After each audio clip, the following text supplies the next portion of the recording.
going, Yankee fans? Welcome back to Fireside Yankees with your boys, Alex and Ryan. Now, it's time to have a difficult discussion. I know a lot of you guys are thinking it, and we're going to talk about it. Anthony Volpe and his struggles. Now, there's a big question mark here. Do the Yankees demote him, send him back to AAA, where he obviously needs a little bit more experience, build his confidence, and then get promoted?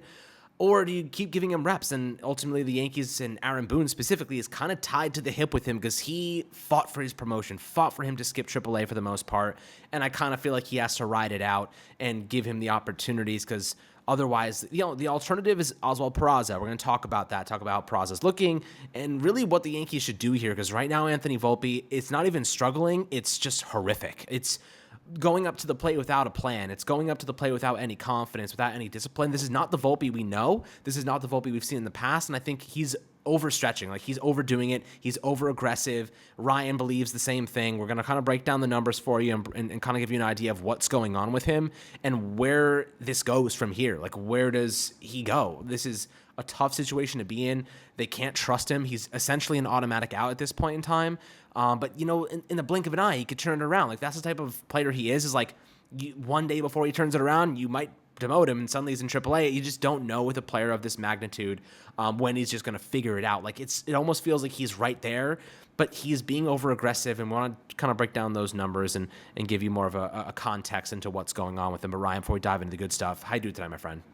I'm doing all right. The Yankees, again, coming off of a win yesterday. I talked about this with Dylan in our live stream. It doesn't really matter how you get wins with Aaron Judge out the lineup. You just need to grab those wins while you can. They've had great pitching performances, but look, we were talking about when Judge is out, the importance of having guys like Stanton, Rizzo, and Donaldson and Torres, guys that you hope can give you some offense step up. Now, Stanton and, Rizzo have not been great since Judge has left. Rizzo came back from that injury situation with his neck. Stanton, of course, coming back from injury as well, so you kind of expect a little bit of a slow start there. But Anthony Volpe's been a detriment. Anthony Volpe, I'm just going to flat out, he's been horrible. He's been unacceptable at the plate. He makes rookie mistakes, yes, but he makes, unacceptable rookie mistakes at the plate. Tanner Houck is, he walks Kalagashioka. Why are we swinging at a slider on 1-0, 3 feet out of the plate? You should be full take mode. There should be no green light to swing. You should not be going up there looking to swing at everything. He's atrocious against anything that isn't a fastball, and I know you have the metrics on that. I don't have that in front of me right now, so I'll let you handle that when we get back to that. But Volpe is making mistakes that are unacceptable for a team trying to win a World Series. Let's realize that the goal for the New York Yankees this year is not for Anthony Volpe to win Rookie of the Year. It's for the New York Yankees to win their 28th World Series title. I think Volpe is a remarkably talented player. I think the world of Anthony Volpe. I think he'll make for a great major leaguer at some point, but I don't think that point in time is right now. Here's the reality of it, right? Oswald Peraza's he's been unbelievable in AAA. He didn't play yesterday in the doubleheader because he had a little bit of an illness. So he should be back in the lineup in a couple days. But the reality of the situation is, if we look at what matters, which is minor league data, projections, major league performance, Oswald Peraza probably was the right pick from day one. The Yankees let spring training decide the job for Anthony Volpe, which is a questionable process in of itself. When we were talking about the shortstop battle, we were kind of going back and forth on whether it should be Peraza and Volpe, and that was for a reason, because as easy it was for us to fall in love with the spring training data, end of the day, we knew the guy hasn't played in AAA. His competitor, Oswald Peraza, while struggling in spring training, has performed when it matters, which is in AAA and at the major league level. I question Brian Cashman and the New York Yankees' lack of willingness to just let Peraza play. It's not like they just let Volpe play over Peraza. They let IKF play over Peraza last year, even when Peraza was here. So my question is, why are the New York Yankees so unwilling to let Oswald Peraza play the shortstop position? This is a guy who's been marketed to us as a Gold Glove defensive shortstop. Gold Glove. And the Yankees refuse to even let him play the position. We have to let him play third base and second base. I mean, the guy's a Gold Glover at the position, apparently, in terms of talent level, so why isn't he playing there? It feels like a misusage of Peraza as a talent. It's a slap in the face when you know that the Yankees, marketed these two guys as the future of the middle infield, and yet we, number one, don't see them in the middle infield together, and number two, the Yankees passed up on multiple generational talents at the shortstop position in order to make sure these two were given the opportunity, and yet one of them never gets that opportunity. And again, Anthony Volpe just has to be way less aggressive at the plate, and I think he has to go to AAA. I think we're at the point where the offensive numbers are trending downwards. There are no signs of progression. I get it. He's had some big moments. That's fine. Look, if we want to keep a guy up at the major league level because he almost hit a walk-off home run against Kenley Jansen, I don't know what to tell you, right? Look, I'm not saying got to boo the guy. I think that's foolish. I don't like, I'm not a big, like, go out there and boo guys on the field. That's not really my thing. And I'm not sitting here saying Anthony Volpe is a bust or anything. I actually would argue the complete opposite. I think anyone who says he's a bust is completely out of bounds and doesn't know what they're talking about. But end of the day, Volpe, he's too aggressive at the plate. It's a problem, and it's something that he has to correct at AAA. He can't keep doing it in a position where it's hurting the Yankees. The Yankees need to win games. The Yankees are in a brutal American League East. The AL is tough, right? One of the Blue Jays, Orioles, or Yankees are going to miss the postseason this year, guys. And you don't want it to be the Yankees, right? The Blue Jays are very talented. Yes, they are inconsistent, but they're a talented baseball team. The Orioles have shown that they have a great ability to develop young talent, and they have those guys at the major league level performing. So, end of the day, I think you can agree with me here. The Yankees need to prioritize making the postseason, and I think that comes with Oswald Peraza at shortstop and not Anthony Volpe right now. I mean, I think you brought up one really good point, and multiple good points, but I think the main one that kind of stood out to me was this. The Yankees aren't in the business of making Anthony Volpe Offensive Rookie of the Year. They're in the business of winning a championship, and whatever they need to do that is a priority. Now, Volpe, it seems like they're committed, and look, I'm not opposed to them being committed to Volpe and giving him more opportunities, but whatever he's going through right now needs to change, and ultimately I feel as though something's got to shift in terms of the strategy that's being implemented, his mentality. I don't know what they're doing. And like we kind of talked about this right before the episode in the sense that, when he's up to bat and he's swinging too aggressively and kind of without a plan, it can't be the Yankees' fault, right? Like they can't be telling him to go up there and swing at everything. It has to be like, pick your pitches, use your instincts. He's too much in his head. And with that being said, I want to give you guys some statistics to kind of detail what exactly is going on. So 21 years old, right? The kid's young. In April, he hit 222, 333 OBP. Now, that's pretty solid. Like, that set a pretty decent groundwork for a promising season. Now, in May, those figures started to fall off. It's 174, the 216 OBP. That's a pretty significant fall off. And we're like, okay, like, you can't get much worse than that. That's pretty horrendous. It got a lot worse. So this month, over 10 days, he's hitting 125 with a 160 OBP and 410 OPS. In your words, it's unplayable. Those are unplayable metrics. If IKF was hitting that, we'd be jettisoning him off the team. He'd be exiled to freaking Siberia if that was IKF. If that was anybody else, he'd be sent to Mars, sent to another planet where they can never touch the Yankees. That's how bad his numbers have been. Now, does that mean he is full of potential and capable of doing a lot more? Absolutely not. We know Volpe is a really great player, and we know he can be a really great player. He's just having a little bit of trouble mentally. I think that's the mental fortitude part of it. I think he's just getting frustrated. And that's ultimately sometimes a player's worst nightmare. So hopefully he can turn these things around, but we just don't necessarily know right now. Ahead of Saturday's win, yesterday really, 30.5% strikeout rate, 189 average, 264 OBP. He's hit 9 homers to 26 RBIs, has a team high 14 stolen bases. When he gets on base, the kid is electric. Like, what he can do. He can steal bags. He can force pitchers into mistakes and help his teammates, even though he's not at the plate, which is definitely tremendous. But I mean, right now you have to wonder, is it worthwhile sending him down? He's in the 10th percentile in strikeout rate, 31st percentile in whiff rate, and his average exit velocity was fine, 82nd percentile sprint speed. This is definitely a player who we're seeing some positives and some negatives. Now, he has 5 defensive runs saved defensively and negative 3 outs above average. So it's kind of contradictory, like, looking at his numbers, like some things say he's great, some things say he's not so good. I think he's a 9.69 fielding percentage. So, right now, Ryan, you're looking at his defensive value, and as you mentioned earlier, when it comes to Oswald Peraza, there's one thing we know for sure: he's a Gold Glove infielder. No matter where you put him, the guy's going to produce as a defensive weapon. Now, Anthony Volpe, he's never been known for his defense. He's been known for his offense. Defensively, he's probably a fine second baseman. Do you think that we are headed toward a situation? And okay, so let me kind of turn gears a little bit right now. Do you think that the way he's playing shortstop right now suggests that maybe he's a long-term second baseman, or do you think that they're still looking to trade Peraza at this deadline, or you think Gleyber Torres is now in the mix? I know Torres has been one of our more consistent hitters. I don't know how you get rid of Torres considering how bad our offense has been and how inconsistent they've been this year. I honestly think we have no choice but to keep Torres now. What do you think about that? Yeah, one of the big things I feel like the Yankees are, heading towards here is that they're playing Peraza at third base, which I think is really stupid. Here's the thing. People could say, well, Volpe can't play third base. We don't know that, so I don't know why we're already jumped to that conclusion. But number one, the Yankees' best defensive shortstop in the organization is Oswald Peraza. He should play shortstop. that is how that goes. It's not that complicated. If the guy who should be moving off the position is Volpe, and for some reason the Yankees have chosen to, like, it feels like sunk cost fallacy, where they're like, okay, we've hyped up Volpe as this top prospect for a while, so he must play shortstop. He must not play any other position. It must be shortstop. Peraza is the guy who's going to be moving off. That's so stupid in my eyes. It's something that shows me that the Yankees are not to the level the Rays are at as an organization, right? If the Rays had Wander Franco and then like the greatest defensive shortstop we've ever seen type talent, right? Not saying Peraza is that, but they had like an unbelievable defensive prospect. Wander Franco would not be playing shortstop. I promise you that. Assuming that, of course, that defensive prospect was a good hitter. But my point more so is you wouldn't see the Rays make a move like that. They don't sunk cost fallacy themselves into playing top prospects at a one specific position.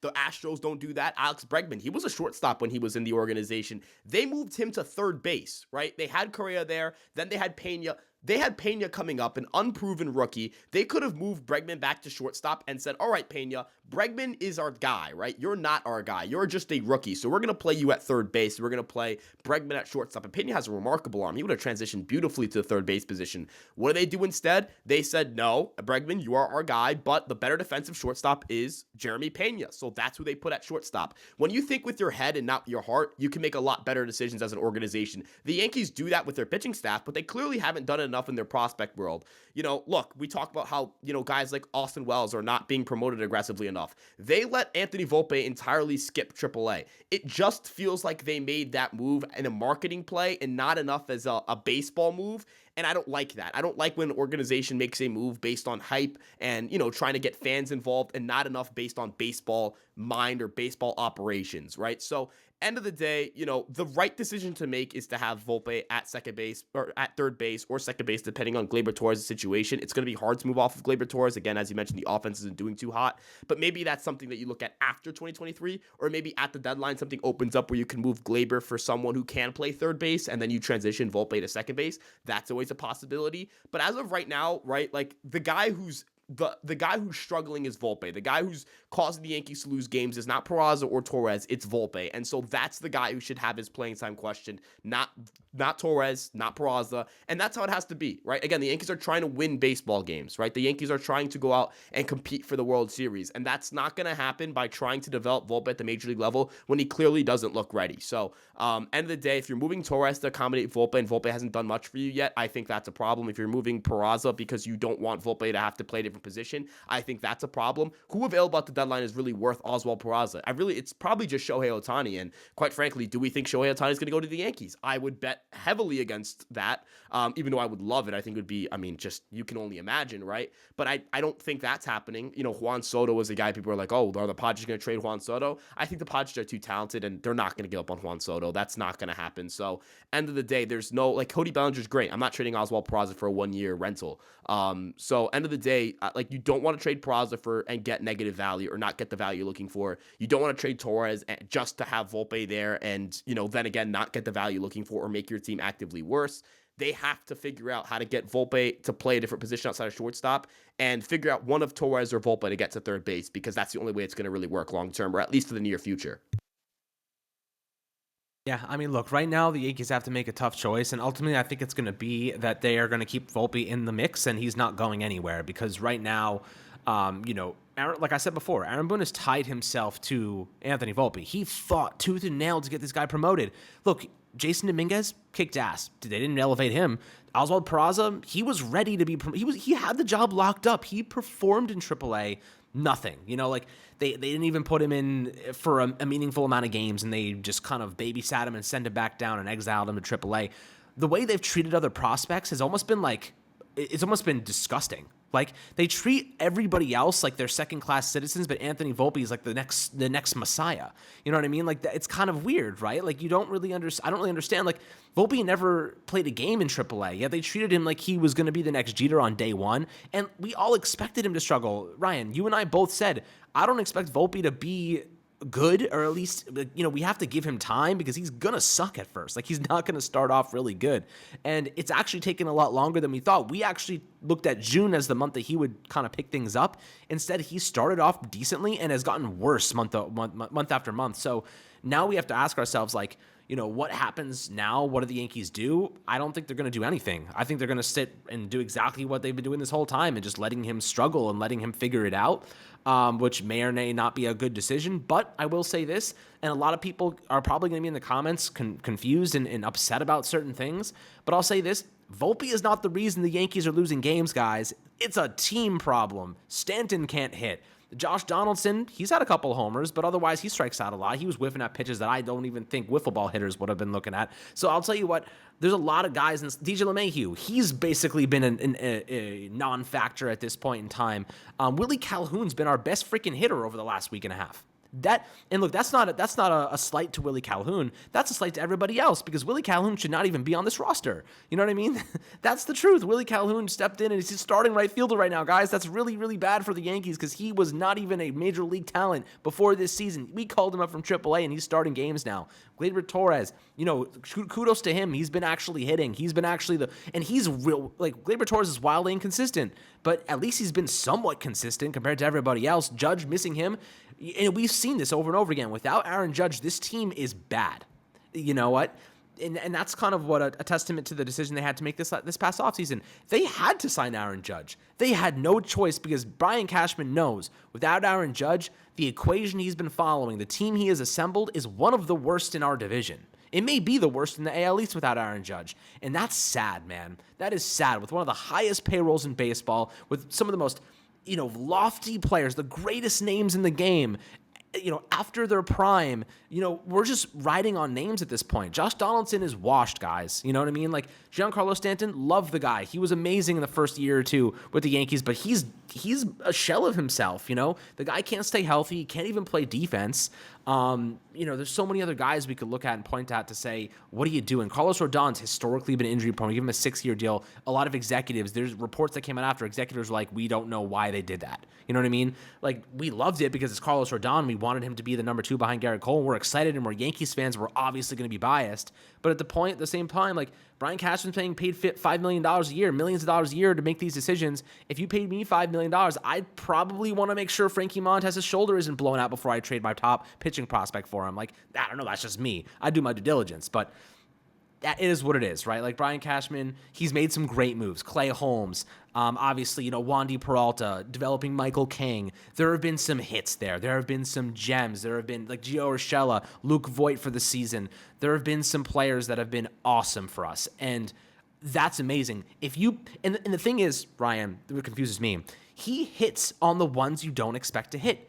Right? He hits on the guys that are not supposed to be good, but he freaking flops on the ones that are. And that's confusing to me. How is he so good at finding the ones that suck, but so bad at signing players on long-term big money deals that are supposed to be linchpins in your batting order, supposed to be aces in your rotation? Just riddle me that. What are your thoughts on that? Like, how backward? Like, I feel like the big money signings should be the easy part, right? Yeah, the Yankees take a lot of gambles on more injury-prone guys, and a lot of that has to do with not having the internal talent to replace those positions. Again, like, if you're making a trade for Josh Donaldson, you have to do that because you can't call someone up to replace him at third base. Examples of this would be, again, like, I'm going to use the Rays, the Astros, the Dodgers as examples here. When Carlos Correa left in free agency, the Houston Astros had Jeremy Pena waiting in the wings. That's what they did. They didn't go out and force themselves to throw a lot of money at a Javier Baez or a Trevor Story, which both would have ended up being quite disastrous contracts for them, at least right now. Trevor Story at least can come back and be a good ball player. Javier Baez just fallen off the deep end. That would have been a disaster of a contract. Or for the Rays situation, they constantly lose free agents or constantly have to trade players, or constantly lose players to injury. They'll call up guys internally or develop guys. They have in-house options when guys depart or when they make trades. And so that's never an issue for them. You don't see them making those risky signings. And again, the Rays don't really spend a lot of money, so I'm not going to, try to have the Rays financial model, but that's just an example there. The Los Angeles Dodgers, how many starting pitchers have they lost? You had the entire incident with Trevor Bauer. They throw a bunch of money at him, and he has his off-the-field issues, no longer in baseball. They have to look internally. That came out of nowhere. They lost Max Scherzer to the Mets. They've lost, I'm trying to think, they've lost Hyun-Jin Ryu. They've lost Zach Greinke over the years when Zach Greinke was one of the best pitchers, if not the best pitcher in baseball.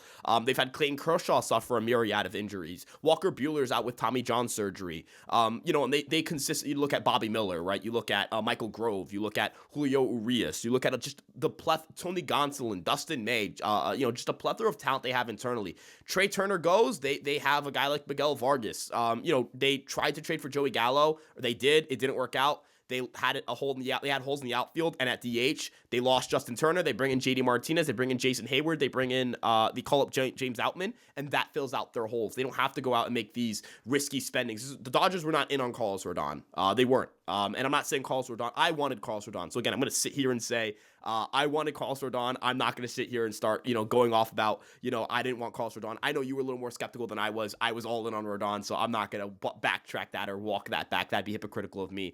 But at the end of the day, when you're a really good organization, you have internal talent and you have the player development skills to go out and go internally. The Yankees, if they need a starting pitcher this offseason, will have to look externally, right? Unless they feel confident calling up Will Warren, which I think Will Warren's talented, but I think we're still waiting and seeing on that front. But they're not. I don't think that's what they're going to do, right? They haven't developed a starting pitcher in a while. When the Yankees have holes in their infield or their outfield, right? We have to sit here and talk about, okay, who can they trade for? It's never okay, who can they call up in their system? Austin Wells is rotting in Double-A, right? They might need a catcher offensively. The catching position is putrid offensively. It's embarrassingly bad, right? So if they wanted to make an upgrade there, they couldn't do it internally. When's the last time the Yankees have been able to make an upgrade internally, if you really think about it, right? It's really just a shortstop position. And even then, that hasn't necessarily worked out just yet, though I think it will. So I'm going to give them credit on that front. But end of the day, it's a bad sign when you can't go internally to find talent. If you have a hole at first base, you have to trade for someone. If you have a hole at shortstop, you have to trade for IKF. Where if you have a hole at third base, you have to trade for Josh Donaldson. If you have a hole in the outfield, you have to trade for Joey Gallo and Andrew Benintendi, and you have to do all these things. You can't just develop a guy isn't ready within your organization. And I need to start seeing these guys at the major league level, right? We hear about how great the farm is. We hear about how revamped the drafting is. And I do think those things are true. But to, the average Yankee fan who, just wants to see results, that stuff isn't going to matter to them, right? I get it. I can sit here and explain the improvements they've made drafting wise and organizationally and analytically, but end of the day, I do understand the fan perspective of, well, what does it translate to? Where is that young star? Corbin Carroll is 22 years old and he's an MVP candidate. Our 22-year-old rookie is terrible right now. Wander Franco's 22. He's an AL MVP candidate, right?